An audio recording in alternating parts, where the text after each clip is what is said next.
My dad told me I wasn't invited to Thanksgiving. When I asked why, my mom hesitated, then said, "Your brother's bringing his girlfriend. He says, your blue-collar job would embarrass him. He doesn't want people to think you're related." I stood there, holding a pie I'd baked for them, still warm in my hands. She looked at it, then looked away. "This is no place for people like you." I didn't scream. I didn't cry. I just said, "I understand." 5 days later, they showed up at my door, panicked, furious, demanding answers. Turns out, my brother's perfect girlfriend wasn't who she said she was. And I wasn't who they thought I was either. Hi, my name is Asher, Kane.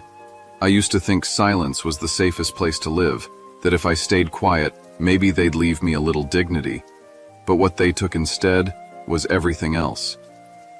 I'm about to share something close to my heart. But before I do, can you say hi in the comments? Or tell me where you're from? I love hearing how far my story can reach. It's always good to know I'm not alone in this. Thank you. And now, let me tell you everything. And if this story touches something in you, or reminds you of someone who's ever felt cast aside, please consider subscribing. It means more than you know, to be heard, even once. Disregarding of November, late afternoon. The light outside had taken on that soft golden hue that only came during the tail end of fall in Asheville. Through my living room window, I could see the last of the red leaves floating down onto the yard, collecting on the hood of my old Chevy pickup, like nature's quiet goodbye. Inside, the fireplace crackled low, casting flickers of orange across the brick wall. The house smelled faintly of cedar and old books, familiar, grounding. I sat at the wooden coffee table, folding the last corner of the paper around the box I'd been working on for days. Inside was a soft hand-knit scarf I'd made for my mom, light gray with deep blue edges, the same shade as her eyes when she was happy. Alongside it, I'd tucked an old first edition of The History of American Football I'd found at a used bookstore downtown. It still had the yellowed price tag on the inside cover. My dad would love it, I was sure. I ran my hand along the edge of the box, smoothing the twine I'd tied in a cross. It wasn't fancy, but it was honest, like everything else in my life. With the box sitting neatly on the table, I picked up my phone and dialed the number I knew by heart. The line rang twice before Mom answered. Constrained, "Hello?" she said, her voice breathy like she hadn't expected me to call, trying to sound casual. "Just wanted to check what time I should swing by on Thursday. I've got something for you and Dad." There was a pause, too long to miss. "Asher?" she began, and my stomach already knew. "I think it's best if you don't come this year."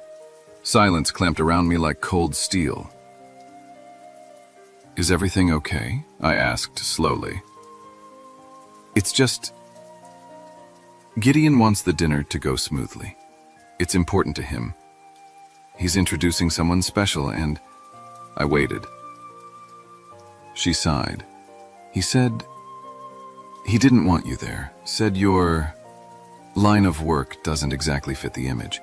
He called it not a place for losers." I nodded to myself.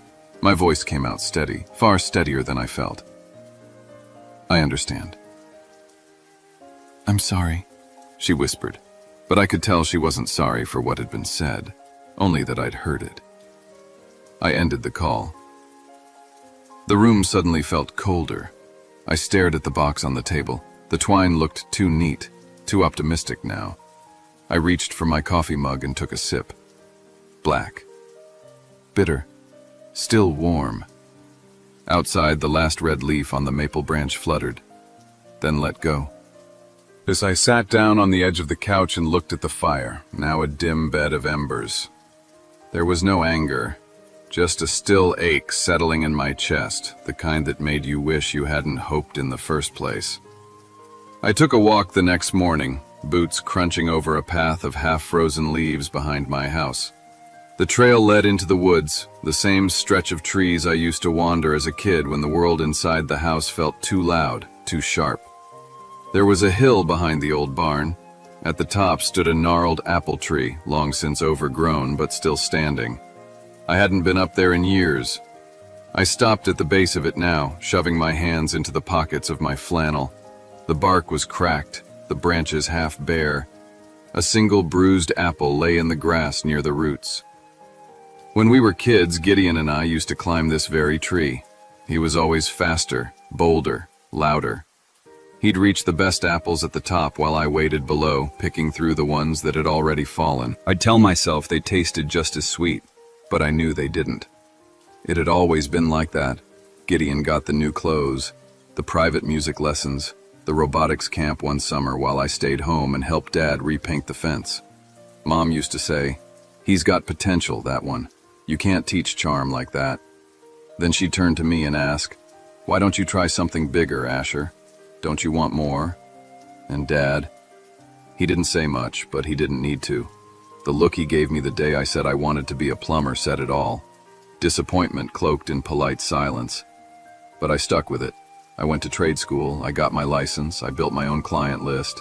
It wasn't glamorous, but it was mine. Then came the twist I never told anyone. When Gideon got into college, he bragged about the scholarship he landed, how he'd done it all himself. But the truth was, he hadn't. I'd slipped $2,000 from my savings into his tuition account during his first semester. No one ever noticed. No one ever asked. At his graduation party, Mom gave a toast about how proud she was of Gideon's independence. Dad clapped him on the back like he was the next Kennedy. They never mentioned me. I remember standing in the back of the yard holding a plastic cup of warm punch, wondering how I could feel like a stranger in my own family. A year later, I drafted a business plan. It wasn't flashy, just a simple proposal to expand my services, bring on an apprentice, maybe invest in a small workshop downtown. I showed it to Dad. He read half a page, handed it back and said, "Don't overreach, Asher. You're not really built to run things." I folded the paper and never showed it to anyone again. Now, staring up at the crooked limbs of the apple tree, I realized something. I'd been climbing the same tree my whole life, just on the wrong side. No matter how high I reached, the good fruit was always picked before I got there. I headed back down the hill, the wind cutting through my jacket. My breath came out in clouds. Back in the garage, I sat in the truck, closed the door, and just sat in silence. No radio, no engine, just me and the air. I wasn't shocked that Gideon didn't want me at dinner. I was just surprised they finally said it out loud. They'd always left me out. This year, they just stopped pretending. And somehow that hurt more. 8 years ago, I was just a guy with calloused hands and a wrench in my back pocket, working odd plumbing jobs across the city. One afternoon, I got called to a leaky office sink in a cramped financial firm downtown. That's when I first met Sage.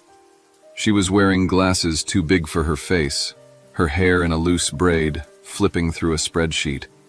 She looked up, offered a tight smile, and said, "Don't worry about the mess. I've been dealing with leaks in the numbers all morning." No disgust when I wiped oil on my jeans. No backhanded, "Why didn't you go to college?" Just curiosity. After that, she started inviting me for coffee downstairs after work. Not in a flirty way, more like she genuinely wanted to know who I was, where I came from, what I dreamed of. No one had ever asked before. Most people looked at me and saw a trade. She looked and saw a person. One day, over bitter black coffee and a stale blueberry muffin, I told her I didn't have some grand plan. I just wanted something steady. Not rich, not famous, just safe. She nodded. Then start small. Buy a piece of something that grows. She talked about compound interest like it was magic. Helped me set up a brokerage account.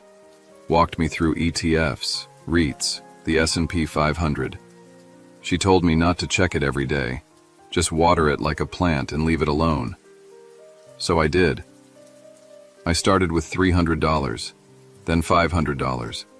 Sometimes I could only put in $20. But over time, with patience and 1,000 little sacrifices, no vacations, no new trucks, no nights out, I built something real. My net worth climbed from spare change to 7 figures. But I made one thing clear to Sage early on. I don't want anyone to know, especially not my family. I remember her blinking, surprised. Not even your parents?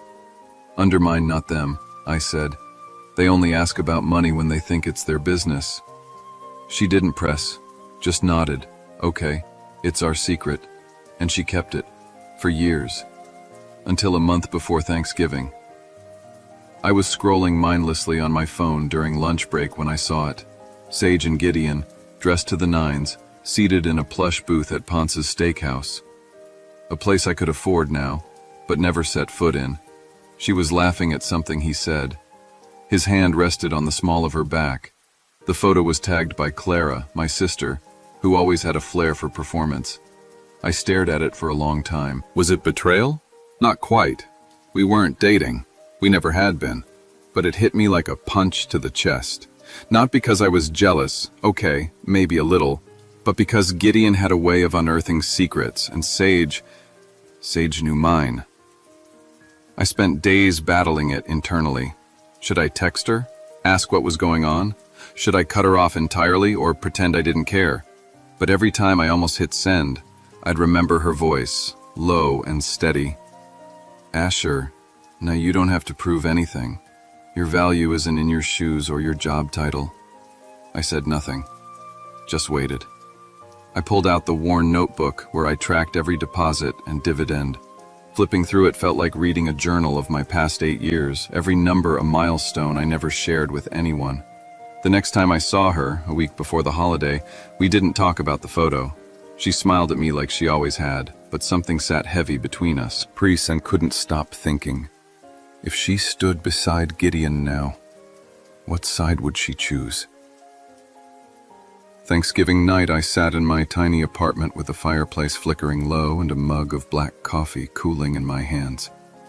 Outside, every window on my block glowed with life. Families eating, kids laughing, songs playing softly beneath the hum of conversation. I imagined the table at my parents' house, roasted turkey, cranberry sauce, Clara's oversalted green beans, laughter bouncing off the old chandelier, and in the one empty seat, mine, an absence nobody mourned. I didn't expect Sage to show up the next day, but she did, knocked softly, her eyes rimmed red. I need to tell you what happened last night, she said. I let her in, wordless. She sat on the edge of the worn armchair like it might burn her. It started normal, wine, jokes. Clara made her speech. Then Gideon stood up with a champagne glass and said, "Meet Sage, my girlfriend, the perfect match for the kind of legacy our family represents." I stared at the floor. The fireplace crackled, but I felt cold. She swallowed. Then he said you'd probably ruin the vibe if you came, that you were probably stuck in a sewer somewhere. Everyone laughed. Punishments tightened around the mug. She glanced at me. Your mom didn't say anything, just smirked. Your dad, quiet as always. Then Clara chimed in. Asher chose his path. No one forced him to live like that. I didn't flinch, but inside I folded. I knew they didn't think much of me, but to say it out loud in front of her, I couldn't sit through it, she said. I stood up. I looked at her now, really looked. Her hands were shaking. I told them they were wrong, she continued, that you weren't low or pitiful or beneath anyone, that you were the most consistent, decent, hardworking person I'd ever met, and that your investment portfolio was probably more impressive than any of theirs. I told them you weren't there because they didn't deserve you. Silence bloomed. I couldn't speak. She blinked fast. I know I broke your trust. I'm sorry. I should have kept the secret. But I couldn't let them spit on you like that. I wanted to be furious. I wanted to yell. But all I could think about was the way her voice must have cut through that room, the silence that probably followed, the look on Gideon's face. I finally said, "Do you regret saying it?" She met my eyes. No, but I think it changed things. Now they know, and they're not going to apologize. They're going to come crawling smiling like they're proud of you. And really, I finished, they'll want a piece. She nodded. I stepped out onto the porch that night. The sky was ink black, stars pinpricking the cold air. I'd spent years working in silence, building a life from scratch. Now, all it took was one dinner I didn't attend for the whole thing to shatter. Not the money, not the truth, the illusion that maybe, just maybe, I could belong without paying a price. But that illusion was gone now, and I was finally free. It was a quiet Sunday afternoon, 5 days after Thanksgiving. I was under my truck, changing the oil, the gravel cold beneath my back, when the familiar crunch of luxury tires rolled up my driveway. I wiped my hands on a rag and sat up. There it was, Gideon's sleek black BMW, shining with arrogance, parked right up against the wooden fence I had built with my own hands. The doors opened in sequence like a scene from a play they'd rehearsed, my brother adjusting his cufflinks, Clara smoothing out her designer coat, and Leonard trailing behind, eyes scanning the land like he was sizing up a development property. Not a smile, not a hello, not even a how are you. Gideon spoke first. So you're good at investing, huh? Real impressive keeping that from us. Bit selfish, don't you think? Clara didn't wait a beat. Families share blessings. This is the time to collaborate. Leonard chimed in, his tone too rehearsed. Let's not make things difficult, Asher. We're here in good faith. Not a single one of them asked how I'd been, how I'd managed, or if I needed anything. All I heard were phrases like portfolio, opportunity, retirement strategy. Their eyes didn't see me. They saw the digits next to my name. Then Gideon reached into his coat and pulled out a thick folder. I've drawn up a proposal. You bring the capital, I bring the network. We could really scale this. I took the folder, barely glanced inside. Legal jargon and percentages. Vague projections. Zero soul. I looked him straight in the eye. And if I had no money? Gideon didn't flinch. Then I guess you'd still be under that truck, patching pipes while it rains. I turned toward the house, ready to walk away, when Mom stepped forward. We didn't come to fight. Let's remember, we're family. We've overcome so much before. I cut her off. Mom, you spent 20 years wishing I'd disappear. You looked at me like I was the dust under Gideon's shoes. I stopped trying to please you the day I realized your love had terms. Clara's voice cracked. We didn't come for this. We came to support you. I faced her. No. You came for numbers, for access. I'm not a stock to be leveraged. I'm your brother, and you never cared until I became profitable. Gideon's temper finally snapped.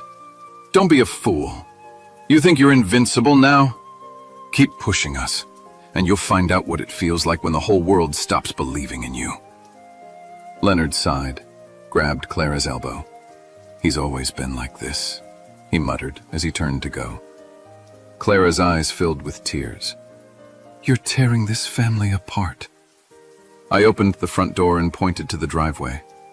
If you came here from money, and not from me, then consider me no longer part of the story you keep rewriting. They didn't argue.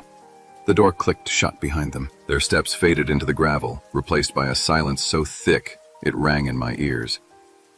In that quiet, I stood still, hand on the doorknob, feeling something hollow and enormous peel away inside me. For the first time, I was no longer the son trying to be accepted. I was simply free.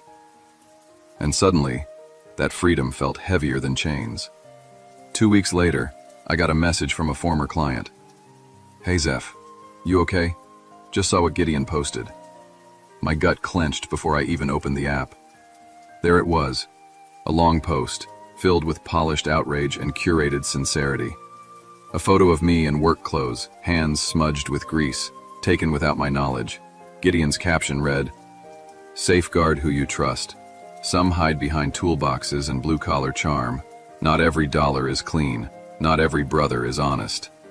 Underneath it, unsent 100 money, turbulence, hashtag betrayed by blood. Marin Hours, local forums in Asheville picked it up. Whispers turned into comments, comments into posts, posts into threads. In his next post, Gideon got bolder. He hinted that I had ties to questionable sources of capital, claiming my investment success came suspiciously fast and with no clear explanation. He suggested I'd been laundering money through renovations. The damage was swift. 3 longtime clients canceled upcoming work. One of the biggest contracting partners I'd worked with for years emailed to pause all collaboration pending further review. When I walked into the corner grocery store, the woman who used to slip me free apples didn't even meet my eyes. She rang up my items wordlessly. A childhood friend texted, "I don't think it's true, but it's messy. I can't get involved. Hope you understand." I stared at that message longer than I should have, because I did understand. That's what hurt. Then came the calls from my mother. She sobbed over the line. "Zeph, why won't you just apologize to Gideon? He's hurting too. If you share a little, all this can calm down." She called it peace. I called it a payoff. Then a letter came from Dad, handwritten, 3 pages, double-spaced. "You're destroying the values this family stands for. Reputation matters. If you keep this up, we'll all fall with you." Not once did he ask how I was doing, if I was safe, if the lies were costing me more than work. I sat in the garage that night, alone under the flickering fluorescent light. The cold bled through the concrete into my spine. I stared at the for sale sign I had half written for the house, folded it, unfolded it. Turbulence to the truck beside me. Maybe it's time to leave Asheville. Start somewhere no one knows the name, Asher Kane. Next door, Christmas lights blinked on, warm and rhythmic. My house remained dark, silent. I wasn't losing because I'd made mistakes. I was losing because no one had stayed long enough to see the truth of me, except myself. Maybe that would have to be enough. I got her text at 9:03 a.m. "Meet me at Patton Cafe, I think you need to hear this." No emojis, no explanations, just sage. By the time I got there, the cafe was nearly empty. I slid into the booth, flannel jacket still clinging to the chill of October. I hadn't shaved in days, and the iced coffee in front of me had long lost its bite. It just sat there, like me, flat, bitter, unfinished. Sage was already waiting, her hair tied back, face pale but composed. She didn't ask how I'd been. Instead, she leaned forward and said, "Gideon hired a lawyer. I found out through an old colleague who still works at his firm. They're building a case alleging you're laundering money." I didn't speak. Not because I was guilty, but because I knew how truth works around here. Slow, quiet, easily drowned by louder lies. "They're reviewing old bank statements, trying to frame your investments as illegal, shell company nonsense, offshore accounts." I closed my eyes. "He's spinning your silence into guilt," she said softly. I let out a bitter laugh. Of course he is. That's what Gideon does. He weaponizes doubt. Sage looked at me for a long moment. Then she reached into her tote and pulled out a legal pad. "I can help. Let me audit your files. I'll draft a full report. No one knows financial structures in this county better than I do. We can prove every cent is clean." I shook my head. "No." Her brow furrowed. "Why?" "Because if you step into this, they'll come after you too. Your name, your job, everything you've built. I won't let that happen." "I'm afraid?" "I think you deserve better than being dragged through the mud just for standing next to me." Her voice broke slightly. "You're doing this for me, or because you think I won't stay once things get hard." I didn't answer right away. Then I said, "You deserve someone this town respects, not someone they call a con man behind his back." She didn't cry. She just looked tired. I stood up. My coffee was still full, untouched. We ended up walking along the French Broad River. The sky was gray, water choppy. The bench we used to sit on was slick with rain. I stopped and turned toward her. "I've tried to live honestly, quietly, but maybe that was never enough. Maybe the truth doesn't win unless you shout it. And I was never good at shouting." Sage said nothing. Not a hug, not a goodbye. Just 2 people parting, one step at a time. until there was nothing left to say. That night, I went home and opened the safe, pulled out every folder, every notarized record, every receipt from the past 5 years, spread them across the table, and whispered to myself, "Prove it or vanish." The knock came early, 7:10 a.m., Monday morning. Not frantic, not desperate.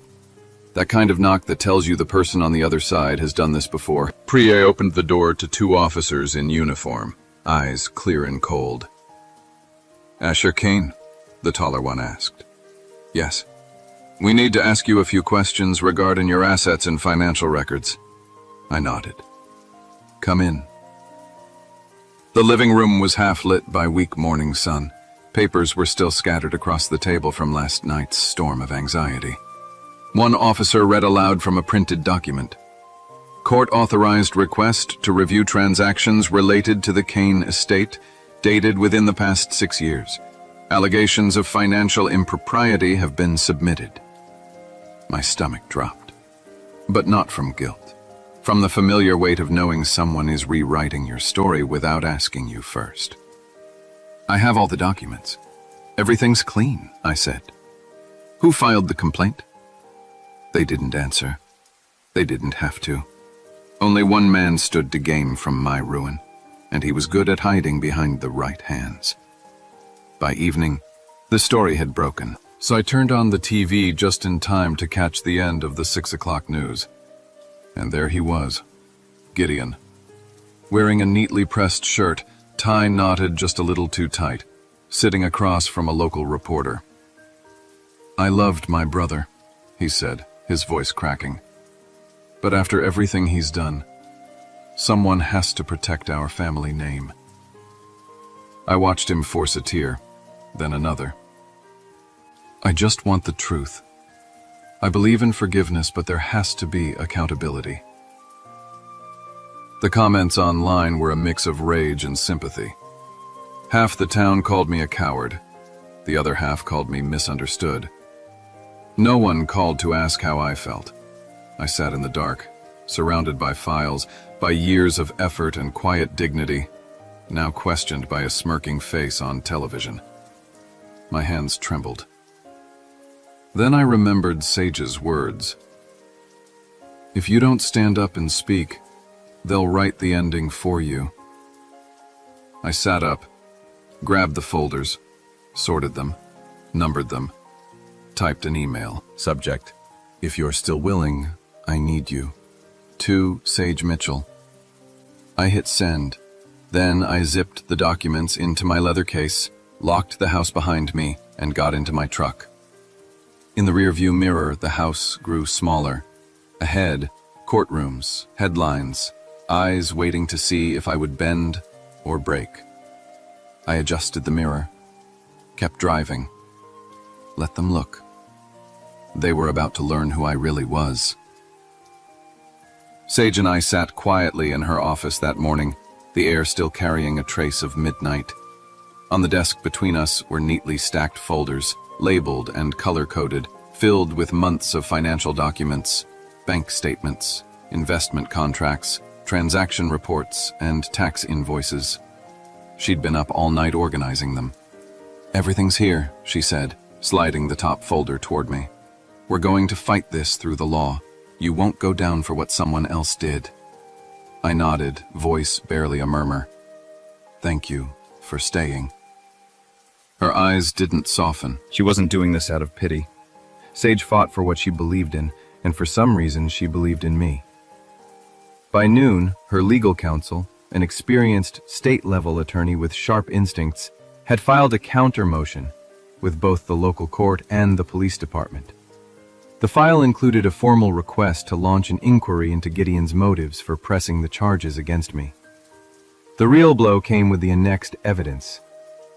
Gideon had been using company marketing funds for personal luxuries, first-class tickets to Cabo, a Rolex with his initials engraved on the back, and suspicious wire transfers labeled vendor consulting, which led to a personal PayPal account. His expense reports had been doctored for over 2 years with digital trails left carelessly behind. The company moved swiftly. HR terminated his employment under cause, freezing all outgoing payments tied to his name. Legal sent a cease and desist. The irony? His accusations had triggered the audit that uncovered his own fraud. Meanwhile, Sage, never one to stay quiet when truth needed a platform, shared the story of my journey at a local community finance conference. She didn't mention names. She didn't need to. Her words were precise. Some of us build wealth the hard way, with hands, patience, and dignity, and when they come for you, you stand. She made its way online. I didn't even know it had been recorded. But within 2 days, I began receiving messages. People I hadn't heard from in years. Clients from my repair business asking to be added back to the schedule. A retired professor mailed me a letter handwritten. You reminded me what integrity looks like. The tide had turned. When we stood before the judge for the preliminary hearing, he flipped through the paperwork, set the file aside, and said, "There is no criminal basis for proceeding against Mr. Asher Kane. The court sees no fraud, only a poorly handled investment by a third party." The courthouse, I paused on the steps. The sky was pale with early spring, and the light rested on my shoulders the way it hadn't in years. Not heavy, not demanding, just light. That evening, Gideon showed up outside my gate. He looked like a man who'd run out of places to be angry. "I messed up," he said quietly. "I just wanted to be seen." I didn't open the gate. I handed him a sealed envelope through the iron bars. My handwriting was clean, no anger in the loops. "I don't hate you, but I don't have space in my life for people who only knock when they want something." He stood there for a while, then walked away. Sage stood behind me, her hand finding mine without a word. And for the first time, I didn't feel the need to explain who I was to anyone. I already knew. 1 year later, in the blush of autumn, I married Sage. We chose a small hillside chapel, old and cedar-scented. Nothing extravagant, just white chrysanthemums tied to pews with twine and garlands of pine across the altar. It was peaceful, intimate. Our guest list was short. Milo, the thrift store owner who lent me tools when I couldn't afford my own. Lila, a retired teacher who'd brought her cracked heirloom lamp for repair. A few of Sage's colleagues, all sharp minds and kind eyes. In the front row, 3 seats remained empty. One for my father, one for my mother, one for the brother who once called me worthless. None of them came. A week before the ceremony, I'd received a letter, no return address, but the script was unmistakable, my mother's. "I won't come, I don't deserve to, but if one day you find space in your heart to forgive, I'll still be here, waiting." I didn't reply.